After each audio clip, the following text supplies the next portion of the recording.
Hello, everybody, and welcome to the first ever WireBible podcast. I'm your host, Sean Spencer, and we are joined today by the 2022 co-host, James Tapper. James, how are you doing today, mate? I'm doing good, mate. How are you? I'm all right, mate. Thank you very much for coming on to the show today. Really appreciate it. We tried doing our preview for the Leeds game until the video didn't process, so that was a shame. First of all, James, just wanted to touch on the game Past versus Leeds. We didn't play too good, but 2 points is 2 points, and I think we could agree with that. Yeah, I think we should have done a lot more with, the red card and the eventual 11 men they had on the pitch. Obviously conceding while they had 11 men. Although that try was really, really good, I thought was a bit poor. But like you said, 2 points is 2 points. I think the way we finished the game is the way we should have played throughout. But I think the way we finished them last 15 minutes, I thought was really good. Yeah, I fully agree with what you just touched on. So, like you just touched on there with Bentley sending off. Are we into agreement that the red card was good and deserved the 4 games ban? I think the only reason it's got a 4 game ban is because he's very unreliable. I think he's constantly getting banned. I think that's why it's ramped up, and also because of the appeal that failed. And that's the only reason why it's 4 games. I think the only difference between his and Holmes was the fact that he clenched his fist as he went into the tackle. Holmes went in palm out, whereas he was obviously intending to try and hurt with it as he went down. Yeah, and that's the only reason why Holmes got a yellow and Bentley got a red. I do think 2 games probably would have been enough for him, but 3 you couldn't complain with the challenge. I know a lot of people moaning about it, but I don't think 1 game would have been enough. And I do think 4 games is a bit harsh. But I think the 3 that they gave him originally was okay. Yeah, exactly. And I think all teams now learn to not appeal any bans, because you just get that when they get improved, because Holmes did originally have 1 game ban that would have kept him out of the game on Thursday against Castleford, his former club, but it's now been upgraded to 2, which will sit out now for Castleford and Toulouse next week. But I do think Bentley's red card was a red card, and I think he did deserve that 3 game ban originally before it got upgraded to 4. For I think it's something called frivolous. I think it's called, when it's like silly that you've appealed the ban, which is clearly pretty stupid, to be honest. But obviously, Bolly Holmes did get that ban. But when we seen it happen live in the stand, me and you looked towards each other and said, he's off. And so did he, probably, by watching it back. And by watching it back, I don't think it's actually even a yellow card. What's your thoughts? No, I do think it's a yellow. I do think the player's falling, which is a bit unfortunate for both challenges, the Bentley one and the Holmes one. I do think they're identical, but like I said, Bentley had his fist clenched when he went into contact. And I do think that if Widdop didn't have his hand up to protect himself, the impact would have been a lot worse. Yeah. And the fact that Widdop got up is very, very lucky. Yeah. And he wasn't really hurt. Holmes it was palmed out, so there's like a caution him as he came down. Yeah, and I think that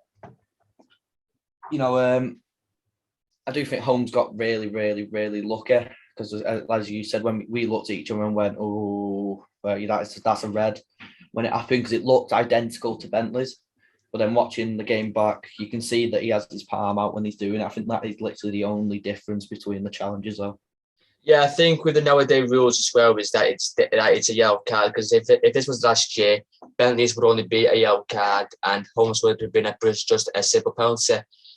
But we are going to look ahead to the game on Thursday, visit our pals' old team, the Castleford Tigers. We've won the last 6 out of the last 10 meetings between them, and they are coming back from a 26-16 defeat to Salford with Darrell Orford scoring 2. Someone to look out for on Thursday, James? Yeah, especially if they're attacking down Chamley's wing with Darrell Orford. I think a lot of like that Hanley try, very, very it was a very skillful try, but I think very easily could have been resolved. I think Devil Orford's is a brilliant winger. One of the better ones in the league. I think he could break down wings as quick as he wants, whenever he wanted, if he wanted to, just with the halfbacks. Can get it to him quick enough in the fullback. But yeah, he's definitely one of the players on the cast team to look out for. And we're obviously coming from the first one out under Powell's reign as we beat Leeds. Didn't play well, so there's still a lot of room for improvements, especially in attack. There's one thing, though, that it's on every Warrington's fans' mind, and that is the pack. James, I want to know, do you think the pack is still too light? Yes, I do think the pack is still too light. I thought very early on we got bullied because of the pack. I do think, we played some good rugby out of our own half. Obviously, we got our first try from coming out of our own half with some excellent moves coming out of our own half to put Ashton down the wing. But I don't think you can rely on that, because you can very easily mess it up, and then all of a sudden you're on your own 10 defending a set of 6. Yeah. I do think we need somebody like Philbin coming off the bench, impact. So I think that is a good decision, keeping him on the bench. But I would like to see Bullock start. I thought when Bullock came on at the weekend, I do think you could see an impact. But I do just think we got bullied. I thought Mulhern looked a bit lackluster. Whether that's just first game back, you don't expect it to be like that. So I thought he was very consistent last season, Mulhern. So I do think that was just a one-off game, but he did look very lackluster, and I think that hopefully he'll do better tomorrow. But you never know. I do think our pack is still too light, whether they're on the game or not. I think if there's someone that we're going to miss this year, it's Chris Hill, because last year he was immense, wasn't he? Getting us yards, getting us up forward, getting the halfbacks into good positions to create stuff. But I think our best forwards are Mike Cooper and Joe Bullock, so I don't know why Darryl Powell would not start them on Thursday with their pack of George Lawler and Liam Watts. Liam Watts is probably one of the best props in the league, so it'd be very disappointing if Bullock and Cooper does not start on Thursday. I thought Philbin is better off the bench, if I'm honest. He's more of an impact sub when defences are lazy and a bit tired. I think he can just steam onto the ball and make breaks and get further up the pitch. But I think against Leeds, I thought he was taking the ball in a bit light-hearted, if you get what I mean. You're just jogging it in. It's the same with Mulhern. Mulhern was doing the same. Obviously, like you said, Mulhern did well last year. He's very consistent. One of the best performers of last year. Probably top 3, I'll say. So, but we know what Mulhern can do. We know what Philby can do. So we need to start showing this year. And with Bullock and Cooper on the back of it, get us yards, getting up field, creating room for the halfbacks to score the tries. Yeah, we'll do good this year, and we'll probably create more tries, and we'll go forward for that Super League.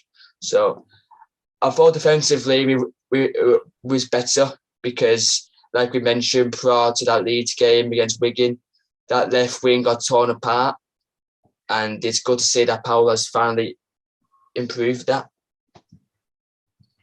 Yeah, I feel like I mentioned last week before the thing got corrupted, I thought the Wigan broke us down. And I think Leeds were looking like they were going to do the same in the game before the red card. And I think another big thing that happened that not a lot of people are talking about is that Myler injury. Is then that shook their whole team about, almost like in a good way. Dwyer came on, and I think we know from Dwyer being at Warrington, he's very unpredictable, and he proved that, putting Pryor and Tuivasa in under the stick. 2 very easy kicks, bang, they go in, 2 points up at half time. I think our try to end the half was very good, but for some reason we just didn't take it into the second half. We could have, I think we got that next try after the second half, we could have steamrolled them. But it's mentality, and I think we came out like we'd already won the half. And then Leeds go, was it like their second set of the half? Yeah. 11 men go and score in the corner, which was a great kick by Cruz Lehman, and obviously Hanley's probably one of the best try scorers in the league. I thought that was poor from Josh Janet as well. Like his decision was all wrong. I thought he did well on Saturday night, but I still think that was poor positioning by him to let. Yeah, watching the game back as well, I feel like he realised too late, as if like nobody was chasing. It almost like he looked to his left and Hanley was gone, and then he started sprinting for it. Yeah. Obviously, it was very close, but also you could just say that was good finishing by Hanley. You know, the one hand put down, unreal. So much skill in that. Yeah. But I do think need more defensive cover down that wing. I think Matalsi was really solid on Saturday. I thought that was Pete's best game I've seen him play in a while. Yeah, same. You know, just solid. He's running, coming out of our own half, brilliant. He helped Charlie out a lot down that wing. You know, they had a bit of success, but that bit of success is just enough for teams to realise how to break us down. Because I thought, although the inexperience down our left wing, I thought they defended really good against Leeds. Yeah. I still think that the game on Saturday we were good enough, and I don't think many teams will go down to Leeds and beat Leeds at Headingley this year, because I think their squad's just too good this year. Yeah, and I echo what you say, to be honest. I think the only poor in defence we had, in my opinion, on Saturday was the 2 tries that we scored with Tetevino and Mapra. Just simple, basic one-pass rugby and just get over, especially that Pro try. That was just good strength from Pryor, but we need players to grab that ball, because he got that ball down too easily, and with 4 people on top of him, he should not be getting that ball down. No, I do agree that you know, it was good strength by Pryor. I think you know, he's very good in them areas, you know, crash balls, going in from like 5 yards. But I don't think he should be getting it down with 4 people around him. Yeah. You know, when you look at the other props in the league, you know, I think Aletsky's a better prop than Pryor in them areas. And I just think little things like that could kill us this year. You know, when you look at the likes of Walmsley, Watts tomorrow, I do think that they'll kill us with them crash balls. Yeah, exactly. And I thought in attack we was better as well, especially our tries. I thought our tries were superb. Like our first try with Gazwiddop to kind of range with the shot, offload to Matty Ashton by that down the wing. We're going to see that more this year, and with experienced halfbacks like Gazwiddop, we'll get into them positions and we'll score many tries with them. Because if that was Tom Lynham would have threw a bad ball and we wouldn't have scored, and we probably wouldn't have won in the end. So that was really, really good. I thought Charlie's first try was amazing from that break. Everyone was saying that Pete Matalci did knock that ball on, which, to be honest, I think he did knock the ball on, but it's an outstanding try. Charlie's second try as well, beautiful hands. That's what we can do when we play off the cuff rugby. Right, we score so many tries where we just pass the ball around. It's a basic game and it's a basic structure of play, but it works every time. And the last try we could have been spell, it probably did look forward, but you can't judge it off the angles that Channel 4 was showing. So I think it was just a short ball from Radford to Wrench to get over. It was a good try, but that forward pass obviously you can't tell by that angle. So now we've gone through the Leeds game now and our opinions. I've gone through the stats of the cast players that I identified that will cause some trouble against us on Thursday, and that is Joe Westerman first. Obviously, Joe Westerman being aged, I've lost my sheet.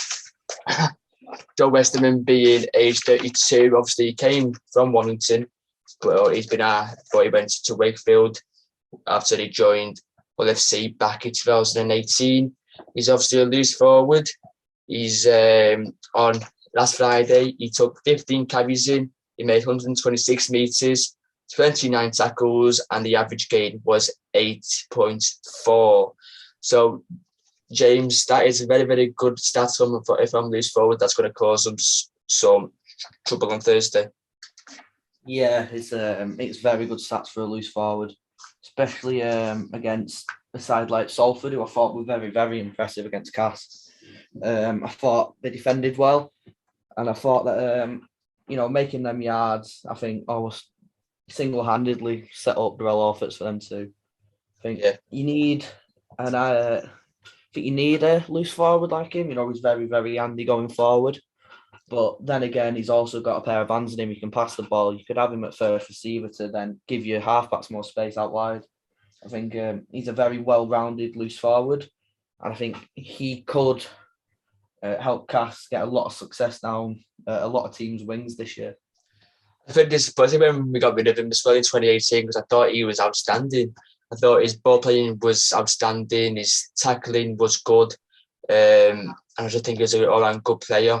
And I think he really liked playing for us and probably got us to where we are now. And obviously, I have identified ex-Warrington winger and centre Jake Mamo. He's 27 years of age. He can play full-back or centre. His most Super League tries is 16, and I was Warrington last year, joined top try scorer. His overall Super League tries from his 5 years here from Huddersfield, Warrington and Cass is 43.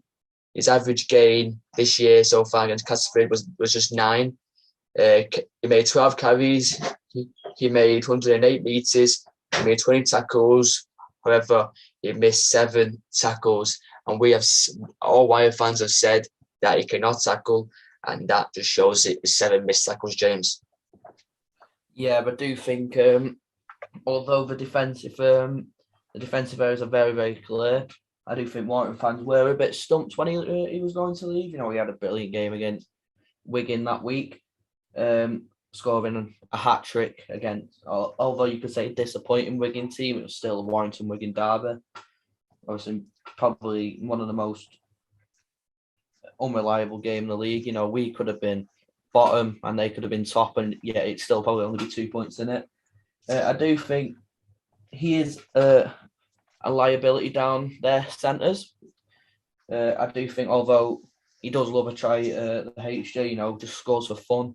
For some reason, when he comes to the HJ, when he was at Huddersfield, that's why he came down twice, scored 2 hat-tricks. I think his go forward, he's just a bit too small, coming out of his own half. But I don't think he's quite got off at Cash yet. No, I think give him a bit longer and he'll be performing like he was last year with us. I do think he's just trying to get to grips with the play, because obviously I think Lee Radford's style of play is much different to Steve Price's. Yeah, Dalbell. And Darryl Powell. So obviously Cass are also in a transition period like we are.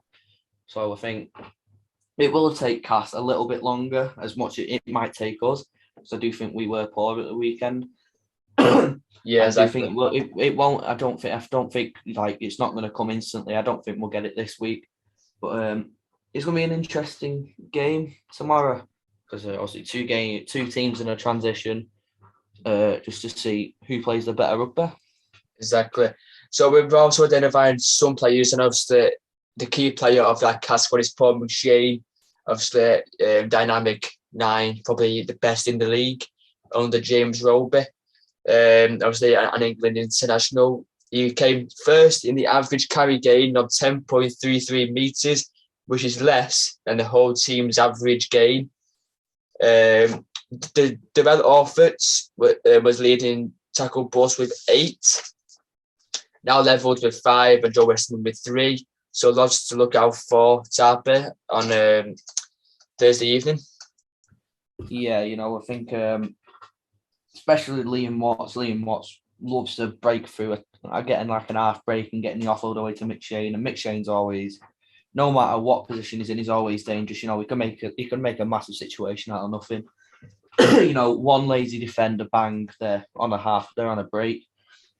Especially with Truman in the arse. I think it's a massive miss missing Danny Richardson in attack. but I do think he's also a liability in defence. I don't think he's a very good defender.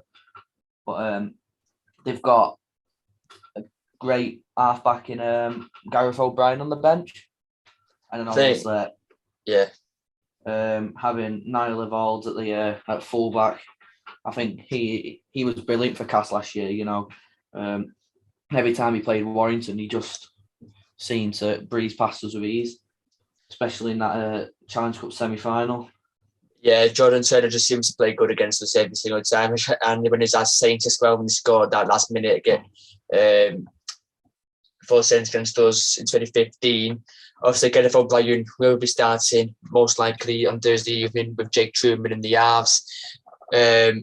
Also, a very good stat for you, that is every carry that Salford did was half a metre more than Cass, which will be crucial for us to get out of the top of them first, to get on top of them first before they get on top of us first, James.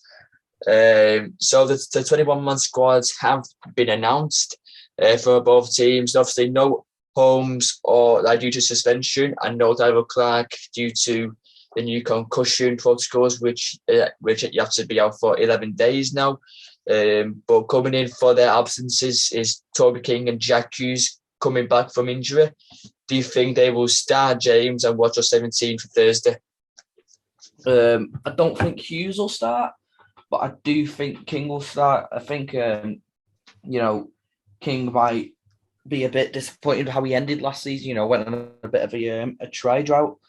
Just couldn't seem to get it right. But I do think under Powell, he'll have a lot of success. I think he's a centre who will perfectly play into Darryl Powell's game plan. I think although Wrench was good leading to the tries at the weekend, he did also make a lot of mistakes.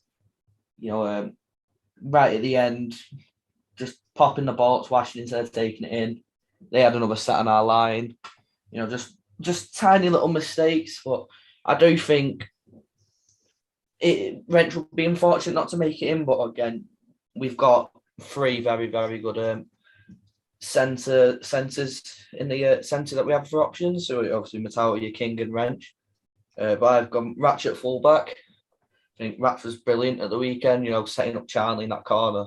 At the end of that move was brilliant. The pass and the vision from Ratchford to see the overlap was very good. And obviously his goal kicking pretty much won us the match. If you didn't get them two from the wings right at the end, you know, we're losing at the end of the game. Yeah. I've then gone Charlie and Ashton. Thought Charlie's two tries were excellent. And I think he looked good, Chandler. I think he did get bullied a bit when he's having his scoots, but I do think that Leeds were very, very aggressive and on Saturday. I think that a lot of people didn't have success coming out of their own half. I've then gone centres, Matauti and King. Like you said earlier, I thought Matauti had the best game I've seen in a while.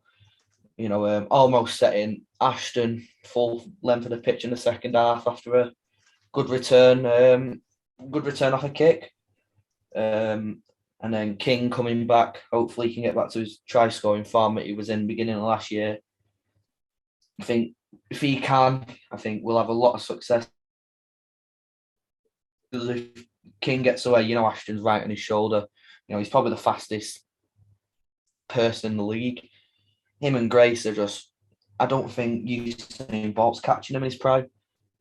Halfbacks have gone Widdop and Williams. I think they were their kicking game was very, very good, and I think the plays that they put on, I don't think a lot of halfbacks in the league would be able to put on some of the stuff they put on. I thought we had a very nice move on a fifth tackle where the marker was shooting out for the halfback and they just threw it inside to Ratchford, let Ratchford have a kick because obviously he's very reliable off the kicks. Then props, so I've gone Philbin and Cooper. I think two strong props off the start to try. Cooper obviously very, very experienced. I think he could try and put him up against Watts. Obviously, Watts is probably their main threat in their team. Obviously, a lot of people are saying it's Shane, but I think Watts is their main threat. Obviously, the go forward just makes filthy yards, just non-stop in tackles, making probably like an extra 5 yards after contact. And then Philbin, obviously very explosive. He loves it again, like a bit like Watts, just off the just explosive yards and in the tackle making yards. I think Walker at 9. I thought when Walker came on Saturday, he sped the game up a bit. Thought even though Clark almost couldn't do much because of the Leeds defence, I do think when Walker came on, there was a bit more success with Warrington. I do think he got unlucky at one point where he dropped the ball because of a Cooper offload, which I do think Cooper tried to force it and he weren't expecting it, unfortunately. But I do think Walker is our choice 9 for on Thursday. Then gone Curry and Longstaff as 11 and 12 as our second rows. I don't think Jack Hughes will be fit, although he's in the squad. I don't think he'll be fit for tomorrow. I think Curry was brilliant at the weekend. Very consistent, making yard after yard after yard, being very, very composed. Especially that long ball to Ashton, which could have put him in the corner in the second half. Unfortunately, didn't. With some good scramble defence from Leeds. I think that shot on Fossey Tour, even though it got put up for an appeal, like the shot was bad. I thought it was a great shot. Didn't think I do as well. I thought it was a great shot. I think it just winded him. I think he was very, very good at the week. I'm touching that actually with the tour, because Leeds fans are saying that apparently he was knocked out on the floor, but I did not. But I seen him get up straight afterwards. Me and you said at the time that he's fine. He's obviously up now. He's moving around, but they're saying that he was knocked out and that he went out, and then he went off 5 minutes later. But I think if he was knocked out, then it's probably just the impact head off the floor. Yeah, because I do think Curry just hit him that hard that the impact when he said hitting the floor could definitely have knocked him out. But I don't see how up with it. I was going to pull out there as well by Ben Curry because he's just falling. He's falling, and Ben Curry is already going into contact, so he can't just pull out. But so on the ref didn't see how up with it. I've watched the game back and thought that looks absolutely fine. Yeah. I think it might have been high, but in my opinion, it didn't look high. Longstaff again, he's a youngster coming in for Oliver Holmes. I think he was unlucky to not get on at the weekend, but I do think that Longstaff is a good second row to start, to then eventually bring like Jason Clark off the bench to come into his place, say, I don't know, the 50th, 60th minute to just see out the game. But I do think Longstaff is very good one-on-one. Someone running at him, he'll just stop him. He put when Saints came down to Warrington, he had pass eye on him and just every time did get through him. I think he's very, very solid in defence. And then 13, I've gone Matt Davis. Matt Davis, I think, was single-handedly one of the reasons was the reason we scored Charnley's first try. The step inside to drag the defender in, and then the step back outside to put Williams through. Thought was just the movement was brilliant.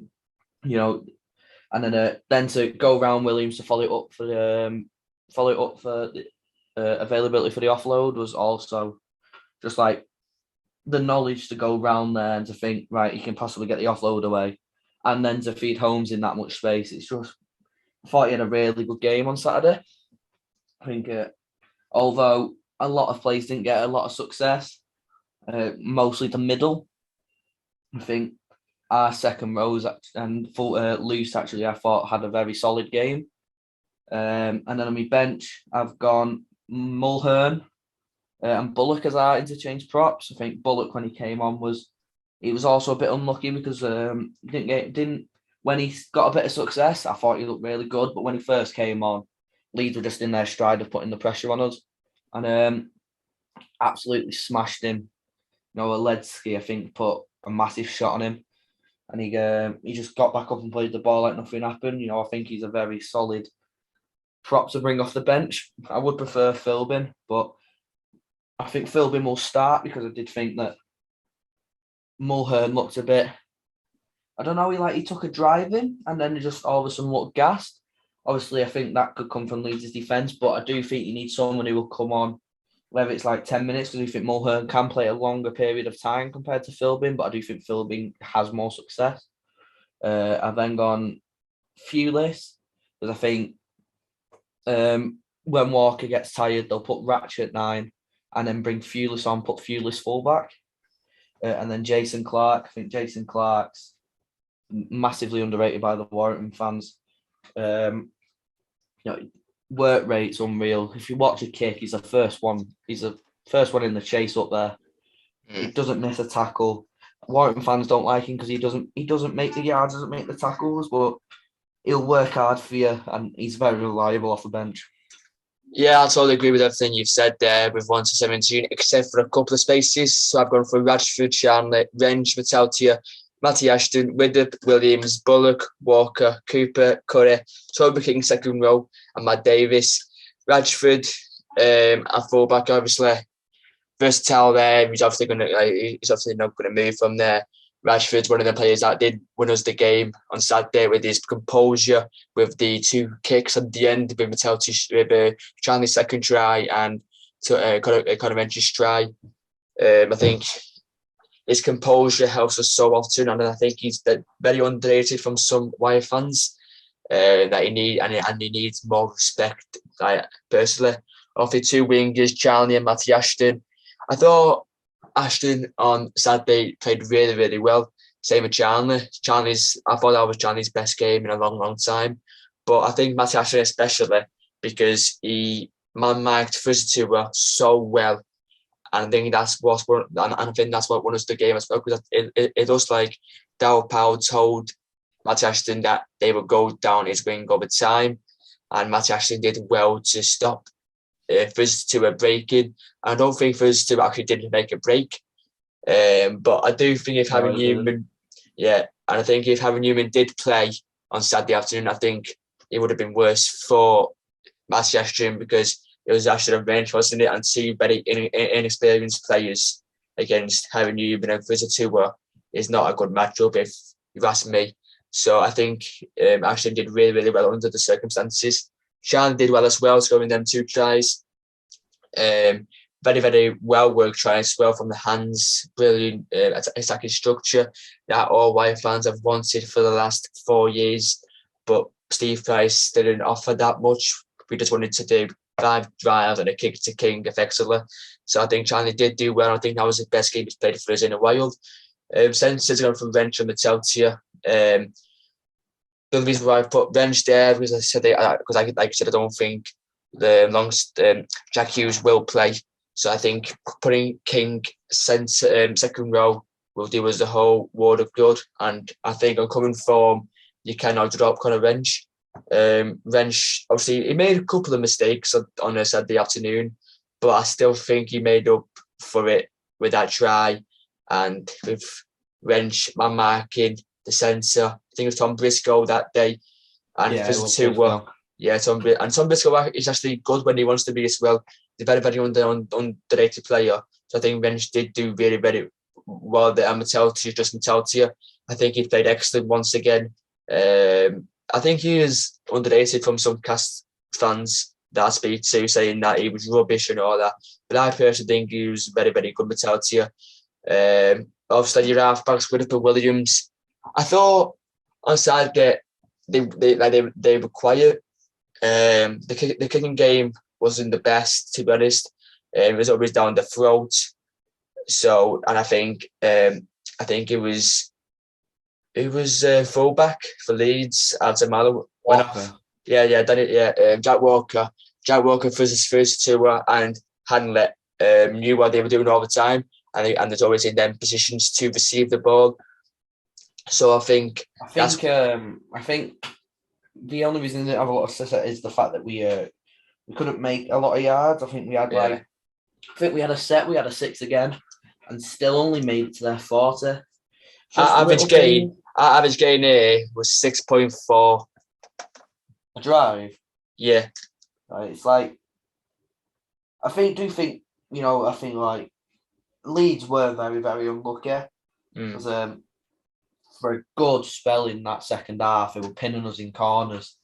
And they were absolutely battering us, and then we were kicking from like our own 30, 40. I know. It was a great game plan. So I do think that Williams and Widdop didn't have a lot of success because of that. But I do think they'll have a lot more success tomorrow. And something that I think needs to change is the fact when we're on our line and we're attacking from the kick from the opposition team, and we're on our 5-yard line and we give it to the wingers to take the ball in, because that should not be wingers personally. I think that should be forwards or second rows, because it could go much worse for the winger to get pushed back and get a goal line dropout, or even worse, a try if they knock it on.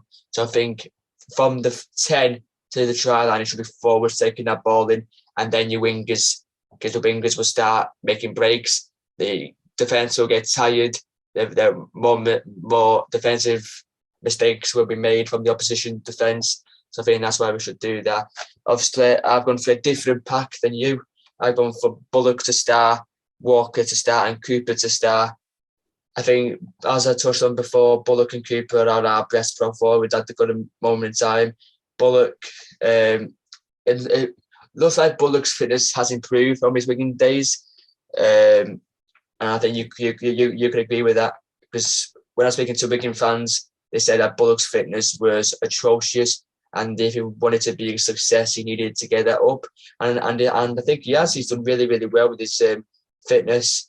And Cooper is just Cooper. He was poor on Saturday because it was his first game back. I remember when he knocked the ball on in the first 20 seconds, which they did score off. I thought it was great defence, goal line defence. So I think that was that Ratchford tackle, wasn't it, on the line? Brilliant tackle. Yeah, brilliant tackle from Ratchford. And I think another thing about Ratchford is that stop doing them short kicks, because them short kickoffs. Because when you want a kick-off, you want it high, don't you? High, hanging, so the defence can chase. But what was doing on Saturday was that just medium high kick, which I don't like. I know you do. I think that's a bit harsh, because obviously you've got to see the weather aspects of it. I do think it was a bit windy. So I think the mid-range was, because if you put it high, it's unpredictable. You could aim to put it left corner and it goes out on the full near the 30. I think the weather here today has been atrocious, so I think we'll have a lot of wind tomorrow as well. Yeah, because of the storm. Yeah, it is. So I do think we'll see more of that. I don't think we'll see a lot of high kicks tomorrow. And I do think, obviously, dependent on the weather, it could clear up tomorrow, but I highly doubt it. Tomorrow, I'm just had to look here. It's 60% chance of rain, and it's about 8 degrees. Wind is off for when we're playing, but it's still about 6 degrees when we play, so that's still all right. It's just overcast as well, so thankfully no rain. The last rain of the day will be 4 o'clock, so that's good. Hopefully it will dry up as well. So for my second note, I'm going for Ben Curry and Toby King. Ben Curry, he's just amazing. I thought he did really well during the circumstances on Saturday evening, and Toby King to come in straight a second row. Like I said, could have cannot be dropped at this current moment in time. Toby King is probably one of the best players in our squad for his kick chase, his fight, his try, and his hard work gets us to win games. I think if he gets back to his try scoring form post contract extension day, I think he'll do really well this year and be up there for top try scorer with the likes of Ken Seo, Makerson and all that. And I think he got Matt Davis, like you said, he did amazing, very underrated. I think he should start 13 all the time, but change when Billy McGulis is back. because I think Benjamin McGulis offers a bit more than Mike Davis does with his ball handling and his thought process of the game. I still really like Matt Davis. I think he's better off the bench to come on for for Billy McGulius, to be honest.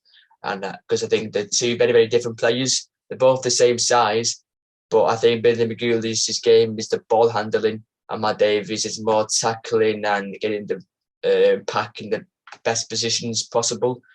So for bench, I got Jason Clark, Longstaff, Mullen, and Philbin. Jason Clark is that experienced player that you need in your squad all the time. Longstaff brings that fight and hard work that you all need. Like I said about the Saints game, he was one that possibly set up that George Williams trying in the corner, which was really good. I think that was his breakthrough year last year, so I think that's why he makes my bench. Mullen, if he gets back to his consistency of last year, he could do very well. But on Saturday afternoon, he got the game pushed back, and it weren't the best of him, to be honest. I thought he probably did at least 4 rating, in my opinion. And Philbin, if he gets back to his 2017 to 2019 form, I think he'll be excellent again. He just needs to start hardening up a bit and start fighting, because every other pack seems to be dominating ours, and ours doesn't do nothing about it. So I think if I start doing something about it, we can start winning these Super Leagues, we can start winning these Challenge Cups, we can start looking at these League Leader Shields and getting that top space and be referred to as that big pack. But at the minute, I just don't not see that, James. No, I don't see it either. You look at the packs across the league. Huddersfield have got Hill, who, again, we keep saying, why did we not let him go? Obviously, he was trying to play for a contract last year, but I do think form is form. I do think he would have brought it into this year. I think he proved that against Toulouse. I thought he was good against Toulouse. Saints, they've got Walmsley. You look at Wakefield, they've got Fafita. It's just this big unit that when you're playing, you see teams are running at them and they're making at least 10 yards a run just because people are thinking, right, he's going to run up, I'm going to smash him. And then all of a sudden they run straight at you. Yeah. And all of a sudden you're getting pushed back, you push back. Like, I know Fafita doesn't play a lot of minutes, but his impact when he does play kind of gets Wakefield a lot of success. I think Walmsley lets Roby, just run the show. Yeah. Just Walmsley's runs, breaking up defences, and then Roby off the back of that. Watts as well, I mentioned earlier. I think he's very good prop to let Mick Shane play off as well.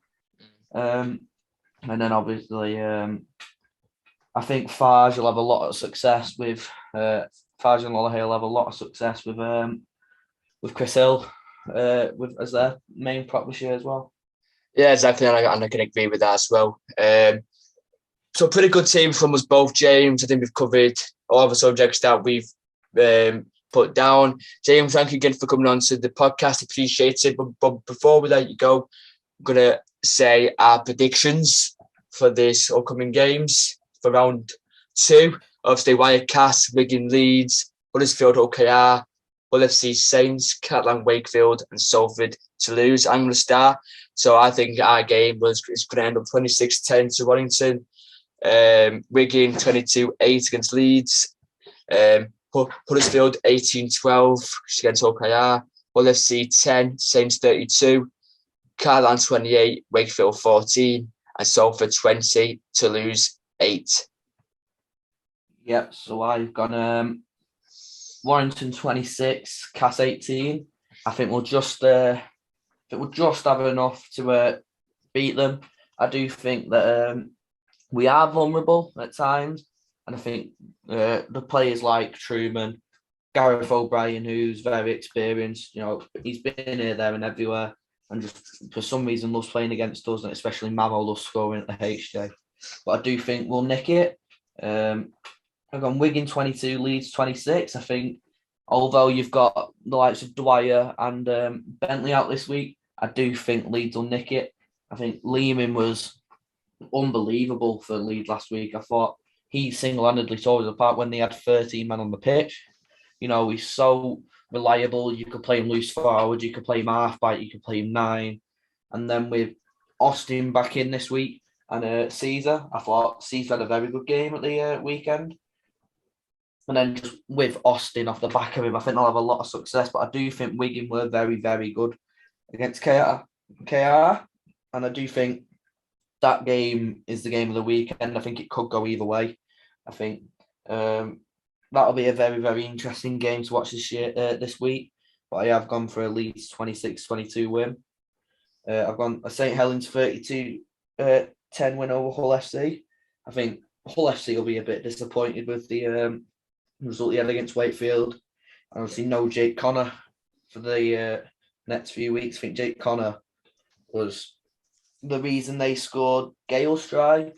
The hold-up play to set the centre through was so good. I remember watching it and just thinking, wow, what a better coach to have there to teach how to play fullback.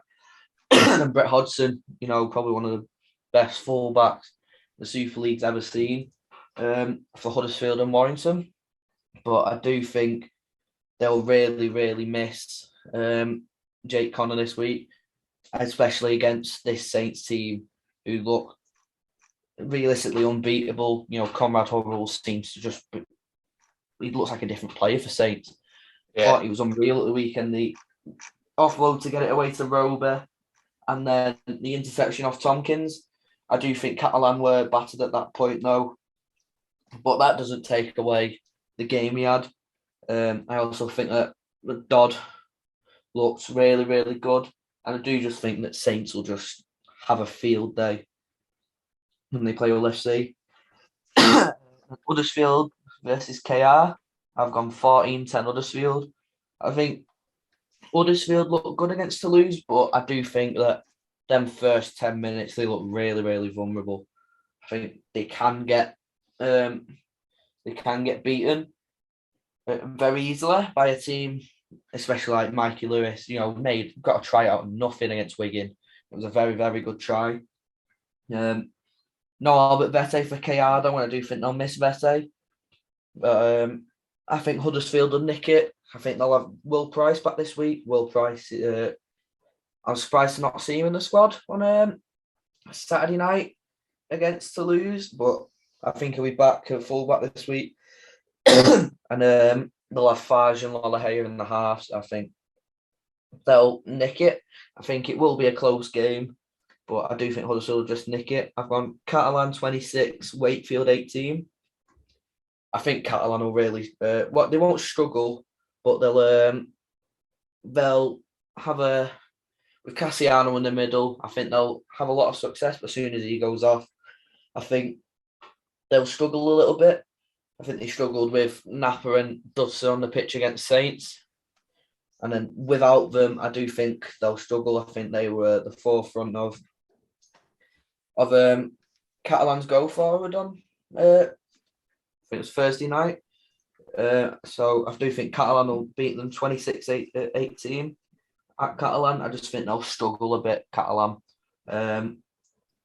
Especially against a Wakefield team who were down and was love dirty yards, in tackles, and then just scummy tries, 10-yard crash balls for Fia. And then just little tries in the corner, Lynham will love playing down the wings.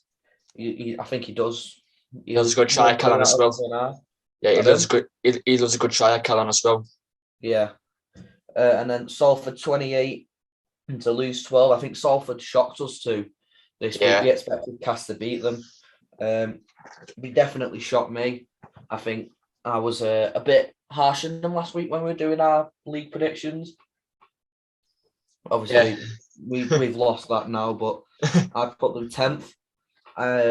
And I feel like I've got to change it now because I thought, that how he scored it. Well, they went down the wing off the kickoff, just back to back.